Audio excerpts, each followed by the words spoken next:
हम यहाँ पर ये देखते हैं कि सार्वजनिक व्यय के कौन कौन से सिद्धांत हैं, प्रिंसिपल्स या कैनन्स ऑफ पब्लिक एक्सपेंडिचर।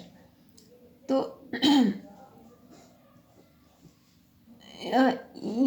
वर्तमान समय में सामाजिक और राजनीतिक और आर्थिक दायित्वों में सरकार के सभी दायित्वों में अत्यधिक उत्तरोत्तर वृद्धि हो रही है, जिसके कारण सार्वजनिक व्यय में भी निरंतर वृद्धि हो रही है और लोग उसे महत्वपूर्ण ये मानते भी हैं। जबकि सार्वजनिक व्यय के विरोध में भी कई बार आवाज़ें उठाई जाती रहती हैं। कुछ लोग ऐसा मानते हैं कि राज्य का व्यय में वृद्धि व्यक्तिगत स्वतंत्रता में हनन होती है, इसलिए बहुत ज़्यादा नहीं, अत्यधिक वृद्धि नहीं होनी चाहिए। जबकि इसके विपरीत कुछ लोग राज्य के कार्यों में निरंतर वृद्धि को कल्याणकारी भावना की वृद्धि से जोड़ते हैं। कुल मिलाकर सरकार के कार्य में निरंतर वृद्धि हो रही है और इसी को लिए हम इसके सार्वजनिक व्यय के सिद्धांतों का अध्ययन कर रहे हैं। पहला है लाभ का सिद्धांत। ऐसा माना जाता है कि सार्वजनिक व्यय जो भी हो वह इस सिद्धांत पर किया होना चाहिए कि उससे लाभ प्राप्त हो रहा हो, यानी इससे समाज को अधिकतम लाभ प्राप्त हो सके। सार्वजनिक व्यय इस प्रकार से किया जाना चाहिए कि समाज को अधिकतम लाभ प्राप्त हो सके। प्रोफेसर पीगू के अनुसार व्यय की सभी दिशाओं में उस बिंदु तक बढ़ना चाहिए जहाँ प्रत्येक व्यय की अंतिम इकाई से प्राप्त संतुष्टि उस अंतिम इकाई की संतुष्टि के बराबर हो जो सरकारी सेवा द्वारा सेवा पर व्यय किया गया हो। अर्थात इसका तात्पर्य यह है, इसे हम यूँ इस प्रकार से समझ सकते हैं कि सरकार कोई भी व्यय करती है उससे जनता को सामाजिक संतुष्टि प्राप्त होती है।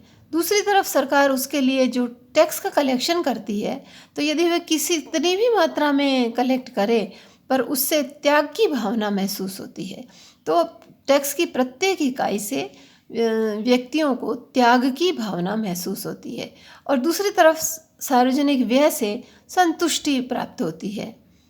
अब सार्वजनिक व्यय उस सीमा तक होना चाहिए जहाँ तक कि सार्वजनिक व्यय से मिलने वाली संतुष्टि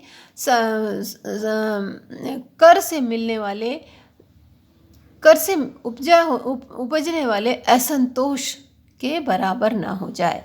यानी कर से जो त्याग होता है, कर की प्रत्येक इकाई से जो समाज को, जो व्यक्तियों को त्याग की भावना होती है, वह सार्वजनिक व्यय से प्राप्त होने वाले संतोष के बराबर होनी चाहिए। यानी त्याग की भावना अधिक नहीं होनी चाहिए और संतोष की भावना कम नहीं होनी चाहिए। तो कुछ लोग ये मानते हैं कि लाभ अधिकतम तभी होता है जबकि समाज से मिलने वाला संतोष टैक्स से मिलने वाले असंतोष के बराबर हो, तभी लाभ जो है अधिकतम होता है। और दूसरी बात और ये है कि विभिन्न मदों पर किए जाने वाला व्यय में अधिकतम लाभ तभी हो सकता है जबकि सभी व्यय से मिलने वाली उपयोगिता समान हो। विभिन्न व्यय से मिलने वाली उपयोगिता यदि समान होगी तो विभिन्न व्ययों पर किए जाने वाला व्यय से अधिकतम सामाजिक लाभ प्राप्त हो सकता है। ये उसी दिशा में प्राप्त होगा कि जब विभिन्न विषयों पर किए जाने वाला व्यय की सीमांत उपयोगिता समान होगी। यदि सीमांत उपयोगिता में पृथकीकरण है, अलग अलग है, उदाहरणार्थ शिक्षा, सेवा, शिक्षा पर, स्वास्थ्य पर और युद्ध पे खर्च किया जा रहा है, युद्ध से मिलने वाली उपयोगिता सीमांत उपयोगिता और शिक्षा से मिलने वाली सीमांत उपयोगिता और स्वास्थ्य से मिलने वाली सीमांत उपयोगिता यदि समान होगी तभी लाभ अधिकतम हो सकता है। कुल लाभ अधिकतम तभी संभव है। यदि सीमांत उपयोगिताओं में पृथक है तो कुल लाभ में कमी होगी।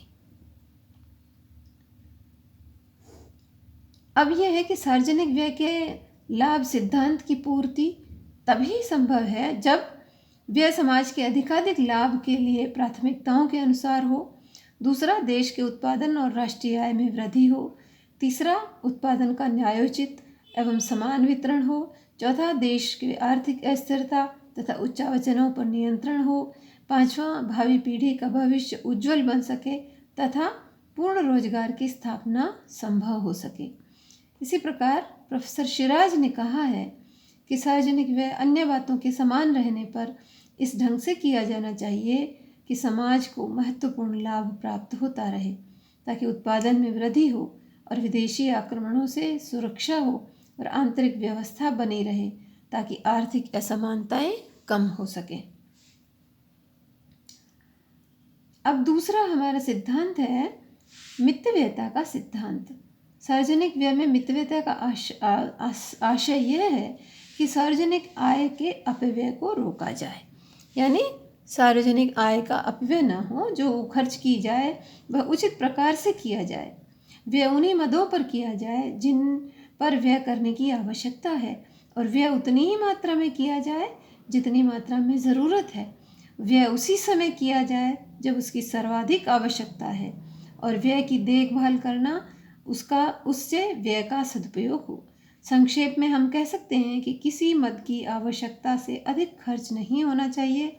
व्यय से उत्पादन शक्ति का विकास होना चाहिए, और व्यय से उत्पादन साधनों की कार्यकुशलता में वृद्धि होनी चाहिए, और बेहद लापरवाही और अदूरदर्शिता पूर्वक अपव्यय को रोका जाना चाहिए। ये है मितव्ययता का सिद्धांत।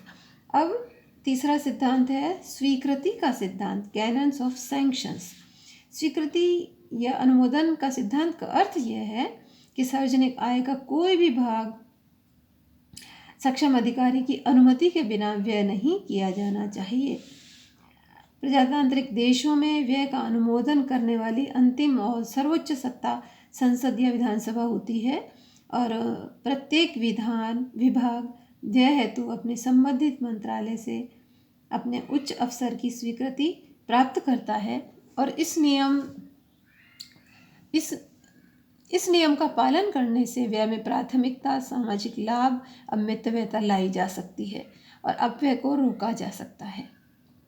तो इसके लिए यह आवश्यक है कि अधिकार से अधिक व्यय की अनुमति या स्वीकृति नहीं दी जाए। दूसरा, जिस कार्य के लिए व्यय की अनुमति मिली है वह उसी कार्य पर उतना ही व्यय हो।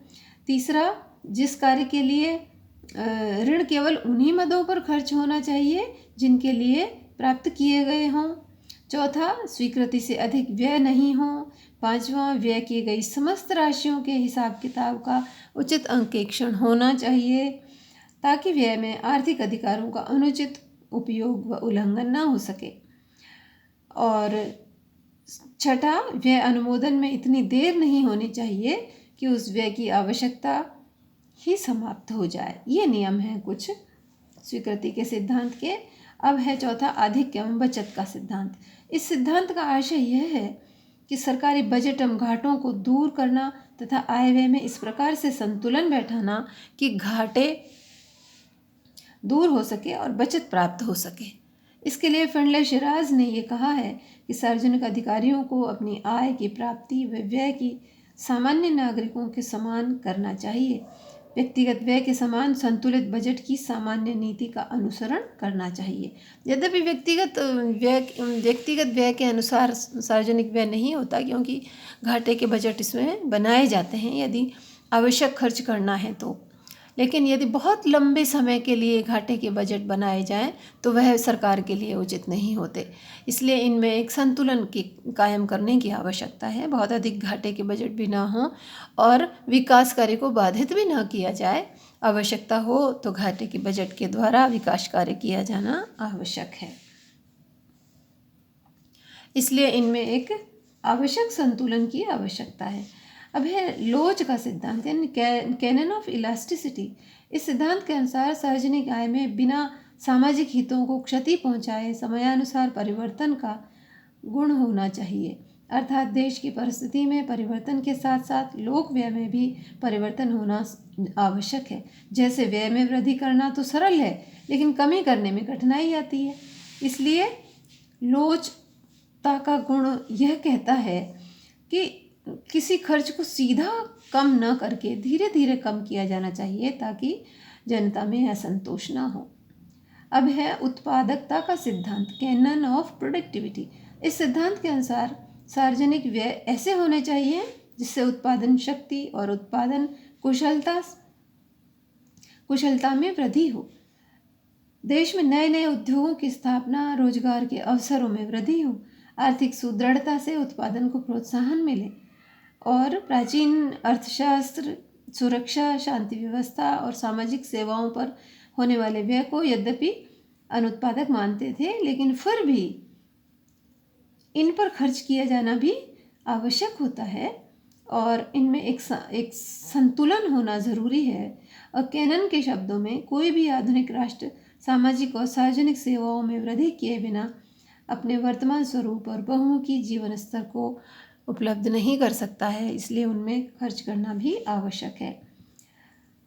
अब नेक्स्ट है समान वितरण का सिद्धांत, यानी सार्वजनिक व्यय को इस प्रकार किया जाना चाहिए कि धन का समान वितरण संभव हो सके। इसमें निर्धन और धनी के बीच में अंतराल को पाटने में सहायता मिले। ये तभी संभव है जबकि सरकारें निर्धन और पिछड़े लोगों व पिछड़े क्षेत्रों पर विकास का पर्याप्त व्यय करें ताकि वे धनिकों व विकसित क्षेत्रों के समकक्ष आ सके। इसके लिए सरकार ऐसे प्रयास समय समय पर करती है। अब नेक्स्ट है समन्वय का सिद्धांत। इस सिद्धांत का उद्देश्य सार्वजनिक व्यय की पुनरावृत्ति और अस्त व्यस्तता को रोकना है। यानी यदि देश में केंद्रीय और प्रांतीय और स्थानीय सरकारों व्यय करती हैं तो उनके व्यय में उनमें आपस में भी समन्वय होना चाहिए, तालमेल होना चाहिए, ताकि अधिकतम सामाजिक लाभ प्राप्त हो सकता है। यदि इनके व्यय में कोई सामंजस्य नहीं हो तो व्यय से होने वाले लाभ में कमी आ जाएगी। अतः इनमें तीनों सरकारों में सामंजस्य रखना अत्यंत आवश्यक है।